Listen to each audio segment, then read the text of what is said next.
in talking about benefits, okay, I was gonna say if you drop your phone in your like pool, then like that sucks and you lost everything on your phone.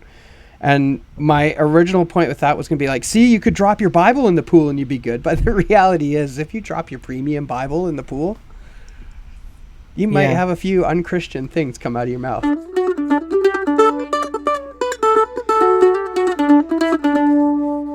Well, I do want to pull something off my shelf here. Yeah, absolutely. Yeah, this is my waterproof Bible. Oh, beautiful. So actually I could drop this Bible in a pool and it would be completely fine. And I actually have a video that I did on my channel where I poured a jug of water onto this Bible. Nice. And didn't hurt it one bit. So that might be the answer to everything. Is not just having a physical copy of a Bible, but having a waterproof physical copy. It's like the indestructible Bible.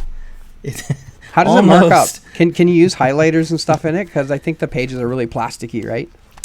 They are. They're some sort of a plastic kind of material. So my guess is you probably have to find just the right marker or pen to be able to write on this. And I'm not sure I don't know if they make a waterproof marker that can also write on plastic. It would have to be a special marker or a special pen, that's for sure. A Sharpie. We're going to start writing our Bibles with Sharpies. I don't know. I really don't know. But even if you don't write in this Bible, at least you have something that would survive if you needed it in really bad weather. It's actually raining outside a lot today where I am, so this would be the perfect Bible to carry everywhere today. Someone also said it's a good Baptist Bible. You can fully immerse it. There you go, perfect. Good for Baptists. Yeah, and if it was really small and hot off the press, it would be a Presbyterian Bible. Hey, I have to get that in there somewhere. Yeah, did you know that Jason, who's on my channel a lot, Jason Whitaker, is actually Presbyterian, and I'm coming out with a video probably tomorrow where I talk with Jason and his pastor. So we actually get into a lot of the nitty-gritty of what it means to be Presbyterian. Oh, nice. Thank you for bringing that up. That's awesome. Yeah, I was watching a video by Matthew Everhard a little while ago, and he was talking about, this is a video he made a while ago, and he was talking about some of the distinctives of Presbyterian. Yeah, that's cool. And I saw he posted something recently about how, I didn't watch it, but it was a pretty intriguing title about how things might have been different if Mark Driscoll had been Presbyterian, something along those lines. Yes. How would all that stuff have panned out? Yeah. I was I did watch it, and it was about like having overseers and the importance of having accountability, essentially. And the way it was framed out was Mark Driscoll didn't have much accountability, so it led to some behaviors that weren't, reined in. But as far as I actually think that's something that was brought up in my discussion with Jason's pastor, and that whole idea of oversight is good, and the idea of accountability is good, and keeping each other doctrinally in the right places is a good thing. The only downside is, or just I guess reality is that I think that there's a lot of great things about the structure there that they have.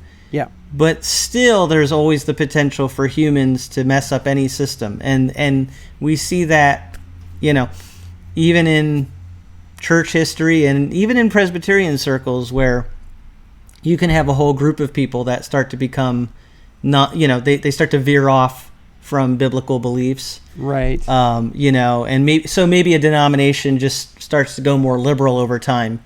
And because it's a whole structure, there's oversight, but then it's like everybody just kind of goes together, so there's no perfect system. Yeah, no perfect answer. It's slower though, right? Like a single individual with no accountability can go off the rails right quick, right? But when you have a whole denomination, it takes a bit to turn the ship. So if the ship's going to turn into a sour direction, like we've seen with a number of denominations already, it takes years and years and years and years to do that. So there is some productivity in the midst of that.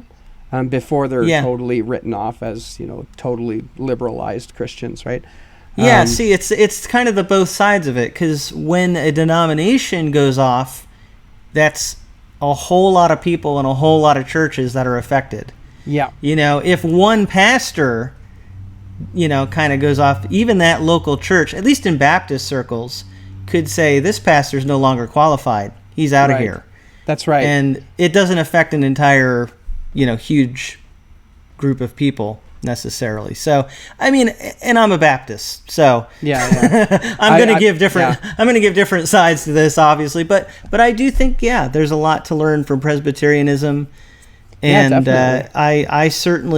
I do actually think it's good for even Baptist churches to have a group of leaders who can help hold each other accountable. Absolutely, that's always good, right? There's safety in the counsel of many. Which one of the Proverbs is that, right? And like in talking about denominations, like my opinion of denominations are they're kind of a grace from God, really, because if you were to take all the believers in the whole world with their nuances of belief and things like that and put them all together, that this is World War III about to happen, right?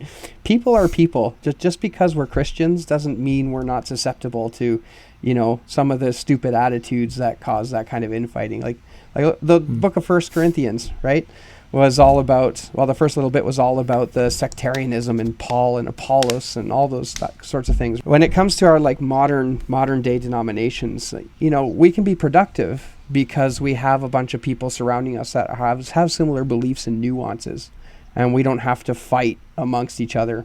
In one sense, I think denominations are like a grace from God.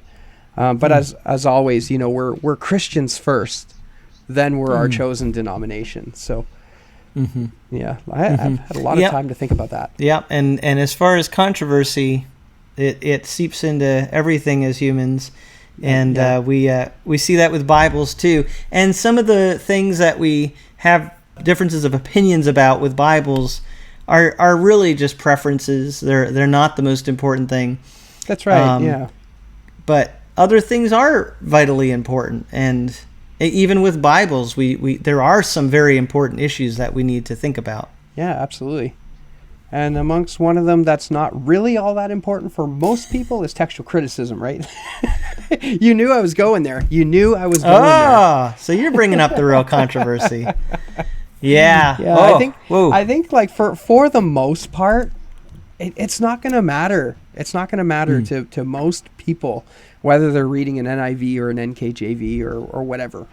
But there is this sort of academia sort of thing going on with the text of scriptures, right? So, we'll fight over the word "the" in front of the name Jesus. And, half the manuscripts might have it and half of them won't. And we'll fight tooth and nail for that. Because, we're passionate about that kind of stuff. For the person in the church pews, it's really not going to make a whole lick of difference. It's so tough, though, and when you're in church life, because, we're human, and so it's hard for us to separate out the most important from the less important, and to kind of keep our emotions in line with the importance of the issue. There are some things that are super important that sometimes we're very apathetic about.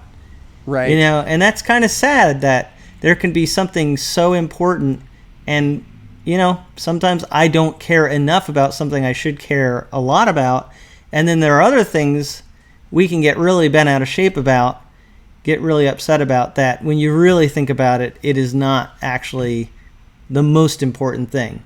Right. And so that's where we have to kind of put everything in subjection to what the scripture actually teaches us, have our minds renewed. And getting back to our subject, I think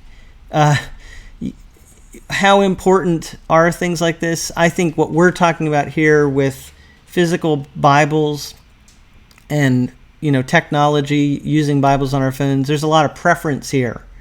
Well, I don't know. It's also those people who exclusively use their Bibles on their phone. I'm just going to flat out question their salvation. Are they even saved? Are you even saved, bro?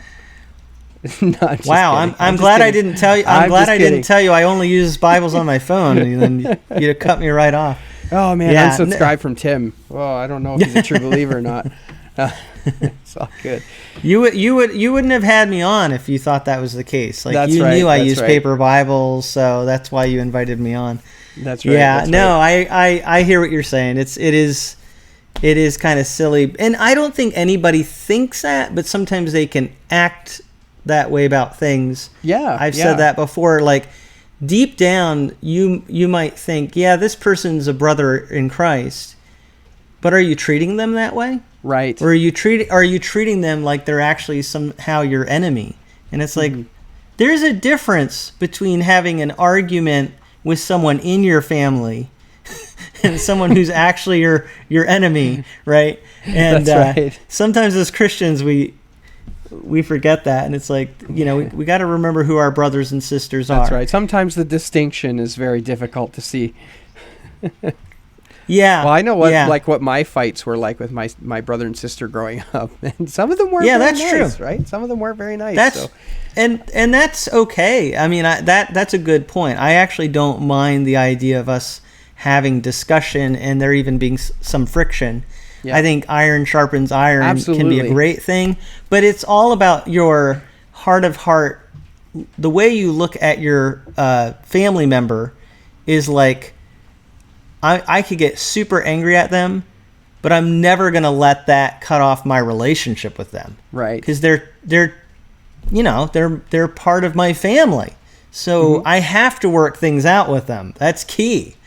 And I think that's what, with all these things, even if we're talking about something like this tonight, we got to make sure that ultimately, even if we sharply disagree, that we see each other as so important as the family of God, that we keep having that relationship. Yeah. Yeah. I mean, like a couple other things that might do that, like eschatology. Man, ooh. You know what? I've noticed people have been kind of calming down a lot more lately on eschatology. But when I was like a younger Christian, man, you were like, if you weren't pre-mill, you were on your way to the fiery lake. But now people have kind of relaxed on that a little bit, suggesting, hey, a prophecy is a little bit, it could be either way. Well, we all thought the Left Behind series was right. telling us exactly what was going to happen, right? And then, oh, wait a second, that didn't happen quite that way. That's right. Nicolas Cage. Oh man. Oh, that was the remake. That was the remake.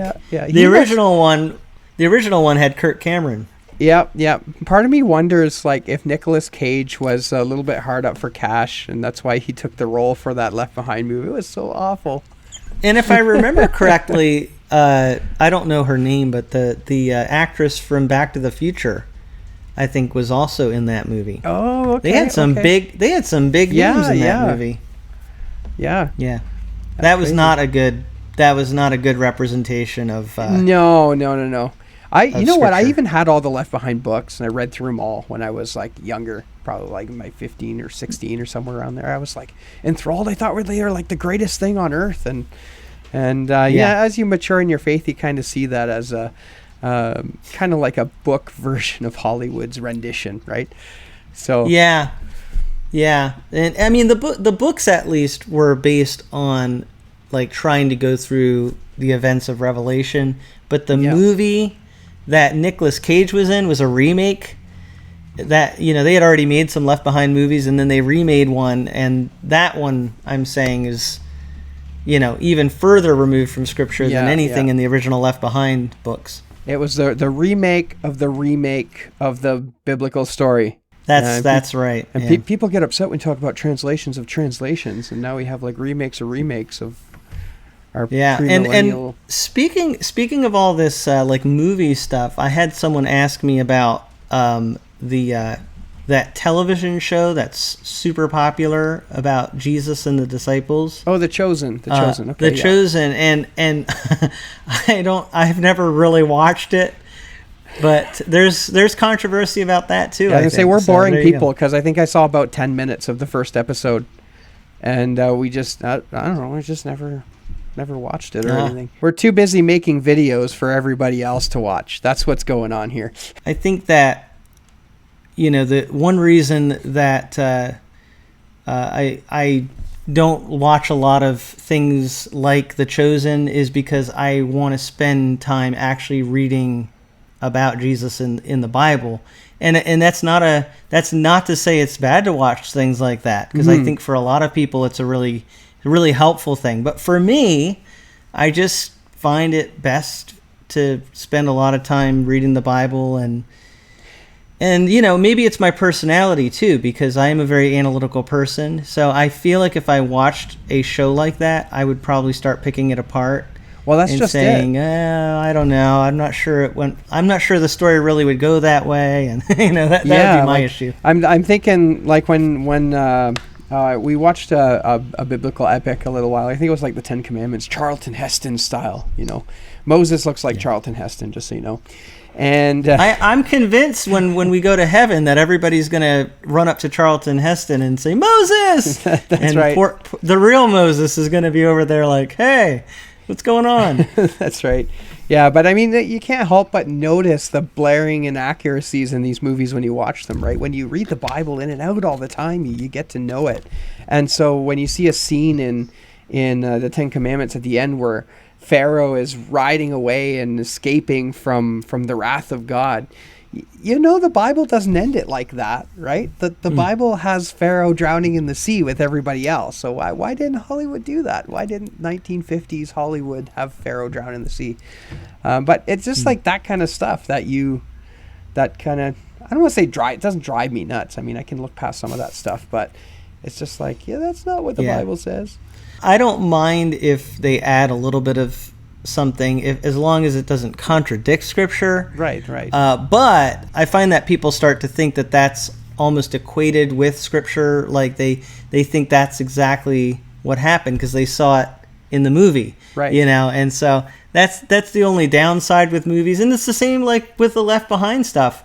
It's okay if you take it as a fictional representation of some people's ideas, but if you actually think that's exactly what the Bible says, then that can lead you astray. So right. Again, I advocate for spending a lot of time in Scripture, Absolutely. Even if you do watch shows like that. Yeah, whether it's a paper Bible or a phone Bible, right? That's exactly right. Whether it's paper or even a plastic Bible, as long as it's Scripture. That's right.